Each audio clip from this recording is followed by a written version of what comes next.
الله أكبر اللهم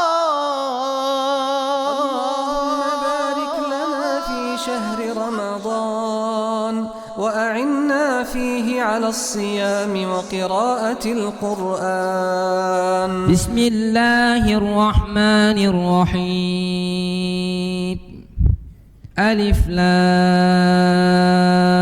را. كتاب أحكمت آياته ثم فصلت من لدن حكيم خبير. ألا تعبدوا إلا الله إنني لكم منه نذير وبشير.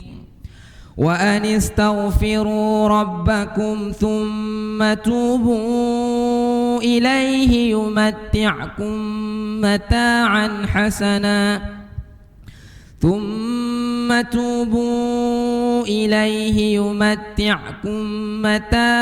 حسنا إلى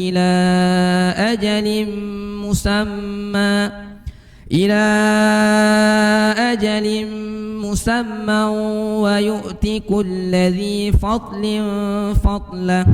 وإن تولوا فإني أخاف عليكم عذاب يوم كبير. إلى الله مرجعكم وهو على كل شيء قدير. ألا إنهم يثنون صدورهم ليستخفوا منه ألا حين يستغشون ثيابهم يعلم ما يسرون وما يعلنون إنه عليم بذات الصدور. ما أصاب من مصيبة إلا بإذن الله ومن يؤمن بالله يهد قلبه والله بكل شيء عليم. وأطيعوا الله وأطيعوا الرسول فإن توليتم فإنما على رسولنا البلاغ المبين.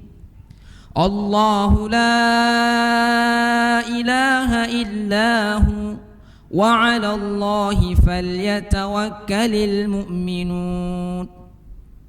يا أيها الذين آمنوا إن من أزواجكم وأولادكم عدوا لكم فاحذروهم. وإن تعفوا وتصفحوا وتغفروا فإن الله غفور رحيم. إنما أموالكم وأولادكم فتنة والله عنده أجر عظيم.